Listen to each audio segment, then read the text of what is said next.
Hello guys, yes, once again welcome to my channel. Thank you so much for clicking on this video to watch.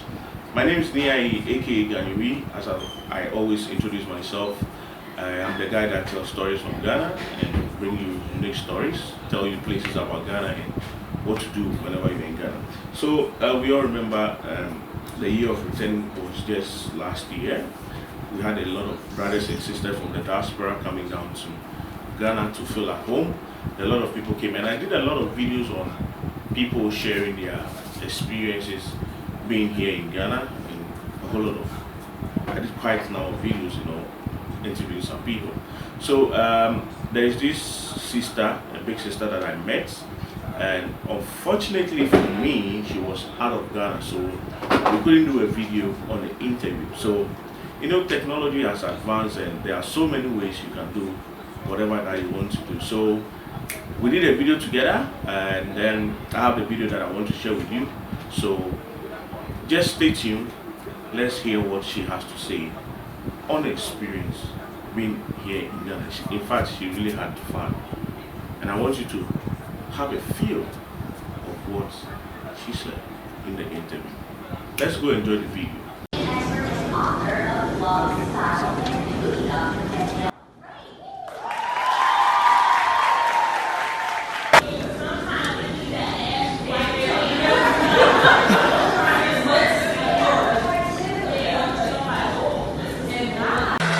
As a surgeon, I know firsthand the integral role Corin and Lori play in our healthcare system. I know they deserve to be rewarded. So beauty consultant Danielle Gray gave Corin and Lori backstage makeovers just minutes before they are coming out here. We're going to see it right now. We are dying. I'm dying. I'm dying. I want to see it, but You were I'm there. dying. You were there. I want to see it again. All right, Corin, you're up. Hey, my name is Danielle Gray. I have a fashion and beauty channel called The Style and Beauty Doctor.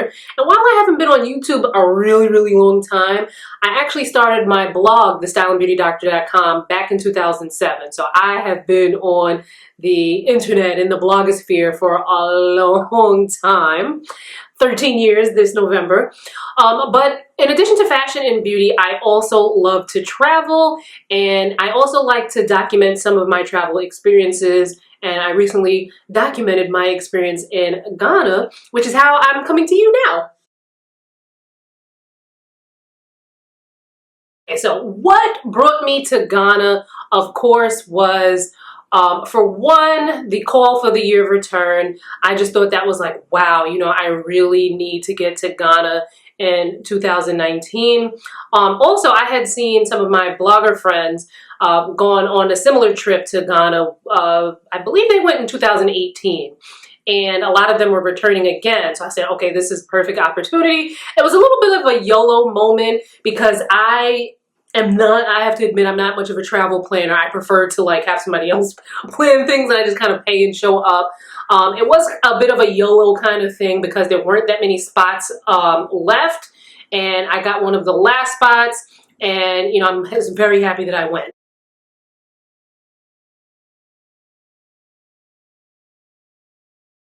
One thing I really loved, because we came in, it was the 23rd, so Christmas Eve. People were dressed in Santa costumes. They were singing Christmas carols. People were very much like, welcome to Ghana. A lot of some countries you come into and you're going through immigration. A lot of times it's like, yeah, okay, why are you here? What brings you here? Did you bring anything with you? It's almost like you're a number, and it's like, okay, bye. But when we came in through Ghana, I felt like the people were, very happy to see us. They were like, welcome, hope you enjoy your time. A little bit of kindness goes a long way, and I got a lot of kindness when I was in Ghana, so I love that. So I felt very welcomed and very happy when I got to the airport. And then even leaving the airport, there were so many people outside. Now, obviously, they weren't waiting for us because they don't know who we are. But you could see the smiles on people's faces, people saying welcome. So that felt really good. So how well did I experience Ghana? I think that I got a great glimpse. I said this in my own video, but the people in Ghana are extremely friendly. And if there are unfriendly people, I feel like as if maybe the government banished them to other parts of the country so that the visitors wouldn't see them, because it just seems like everyone is so nice and friendly, which was really, really great. In terms of food, you know, I love my jollof. I had so many different people's jollof while I was in Ghana. But I would have to say, out of all the experiences that we had on this trip, now there are lots of food experiences in Ghana that when I come back for a second or third time, did I need to experience. But out of the ones that were curated for us on our trip, I would have to say that eating at T-Bar was definitely one of my favorite, probably my favorite out of all the places that we ate. The food was just so good. The place is just such a vibe, and I would definitely want to go back there and eat when I come back. I do wish I experienced more of the music, and that's probably something that, you know, on future trips I'd be able to see more. I did go to Afrochella. I think we got there too early, and, you know, things weren't really set up and ready. I also hear that Afro Nation was something to see, and I wish, you know, timing and our scheduling would have allowed for that. But I really would have loved to have gotten more into the music. Now, there's been a surge of Afrobeats music, especially like I go to a lot of soca parties here in New York, or I used to, and a lot of the Afrobeats music is mixed into the playlist at the soca party. So I'm familiar with some Afrobeats, but not a lot. It's not even like I can say that I could name 5 artists. So I would have loved to have been immersed in that a little bit more. But again, next time I go, that'll be something that I would love to see. I think I got a good taste of what Ghana has to offer, and I liked what I saw. But in watching other videos, I feel like there's still more that I would love to see and explore. So yes, I did get to see some of the tourist sites. I went to Kakum National Park, which was really, really fun. I did all 7 of the canopy walks. Although, you know, you do have the opportunity where you can only do 3. However, I was peer pressured by our group to do 7. Wasn't scared because I've done zip lining, and zip lining is woof. But anyway, since I had the zip lining experience, I wasn't scared, but I was just like, you know, three canopy bridges are enough, but they wanted 7. I got peer pressured. I did all 7. That was really fun. That was very exhilarating and very like, I made it, I did it. Also went to the Elmina Slave Castle, which I have to say was one of my, and this is gonna seem like the opposite maybe of what one might feel, but because of so much sadness and terror and so many disgusting things happened there. But going there was probably one of my best experiences on the trip. I felt the ancestors surrounding me. I felt proud. I felt, you know, happy to be home. There's a mix of emotions because you feel an immense sadness and also a lot of anger at what people did to our ancestors, and you feel sad for what our ancestors had to endure. It's just like, it makes you so aware of like the evil that can happen. And, you know, I think it's important for people to go, not only people who are descendants of slaves, but also people who are descendants of the slave captors, to go, because this is not something that you have to have that reminder that this is our history, and a lot of the things that happened in places like that are things that are still played out even today, you know?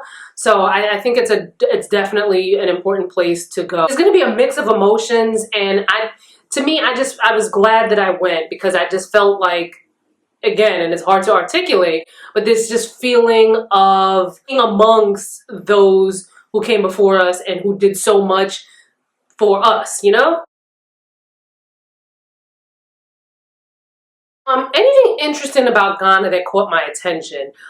It's hard to say, because one, I had already known that the media gives a very one-sided view of the various countries in Africa. They make it seem as if, you know, famine is vast, and, you know, things are backwards and whatnot. I already knew that that narrative is only a small aspect of what there really is to see in the various countries in the continent. I had already known, because I watched a lot of videos to see, you know, people who live in Ghana, people who visit Ghana for the first time, people who are of Ghanaian descent who come back and visit in December. So I watched a lot of videos. So I had an idea of what things would be like. I knew that there would be some really, really posh places, and I knew there would be places where You know, people are really, really struggling. So I can't really say like, while I've experienced things and I'm just like, the whole time I was in awe, like, oh my God, I'm here. You know, I love being here.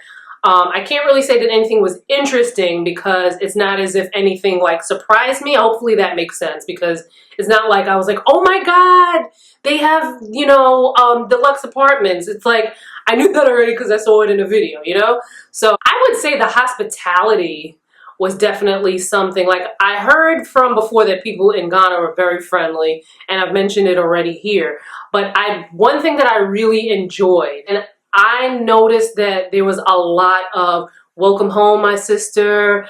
You know, you're back home. How are you, my sister? Like, there was so much welcoming. And, you know, when you travel to other places, you know, sometimes that the locals may not be too keen on tourists and, you know, may not be, you know, patient. But I just found that there was like such a open arm welcoming of us being there. Yes, this was my first time in Ghana, and I felt completely safe. Now, I was also in a group, so that also added that extra layer of safety to me. But there wasn't any time where I kind of felt like, oh my God, I better not do this, I better not do that. Like, I still had my senses as a New Yorker, where it's like, you know, I'm friendly, I'm having conversation, but I'm also like aware of like my surroundings, and that's anywhere. But I definitely felt safe in Ghana. I can't say that there was a time where I was like, oh my God, what's about to go down? But again, I was with a group, so that also may have added a layer of safety. Okay, so my advice to anyone watching who doesn't know anything about Ghana or doesn't know anything about Africa in general, like, we are living at a time where there's so much information available at our fingertips. You can find out about almost anything. And I think YouTube especially is a really good resource, because you can read things on a blog or you can look at pictures on Instagram. But I like YouTube because it gives you the video. You know, you could actually see things, you could feel like you're there. And I would definitely watch a ton of videos. Not only videos from people like from your own country going to visit Ghana. As a matter of fact, I don't even think I watched a lot of Americans going to Ghana videos, but I did watch a few.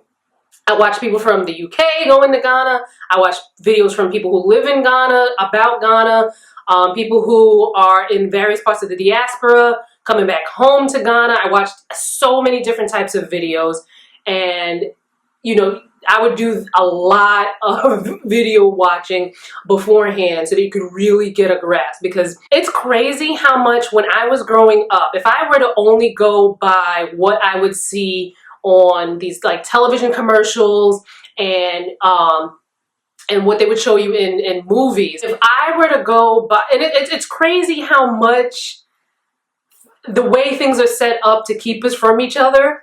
And I knew before, but I am for sure now that a lot of things are done deliberately to keep us away from each other because we are stronger together. If I were to go by the images of Africa that I saw growing up, like the famine and the disease and the flies and like all the war and everything, and it's like, I would have never wanted to go, you know, and visit anywhere in Africa. And they do, I feel that they do that on purpose because they want to keep us away from each other, because they know that we have strength when we are together. And this kind of ties into the next question is, you know, the things that I have to say to people in the diaspora. The system of racism, colonialism, and all of the systems that come out of that were carefully constructed to keep us apart. For us, and I might even be borrowing words that I heard from our guide when we went to Elmina. They try to tell us that we're so different from each other and that one's better or this one's better or this one's worse. And the systems are made purposely to keep us apart. And I feel like we definitely need to get together. I'm tired of seeing the wars between American descendants of slavery and Africans, and, you know, the animosity and the negativity. Like, we got to put a lot of that. We got to heal through a lot of that. And we got to start coming together. But thank you so much for having me. I'm so excited to be on this channel. when I got the message asking if I wanted to be on the channel. I was like, wait, me? Thank you so much to Nee for having me here. So happy, so proud, again, to have been able to visit such a beautiful place, and I hope to visit again soon. Thank you again, Nee. Cannot thank you enough for having me here on your channel. Take care, guys, and if you want to check me out, my channel will be linked below. I'm at Style and Beauty Doctor here on YouTube, and I'm Style and Beauty Doc everywhere else on the internet. Hi, guys. We go make 'em, we go make 'em.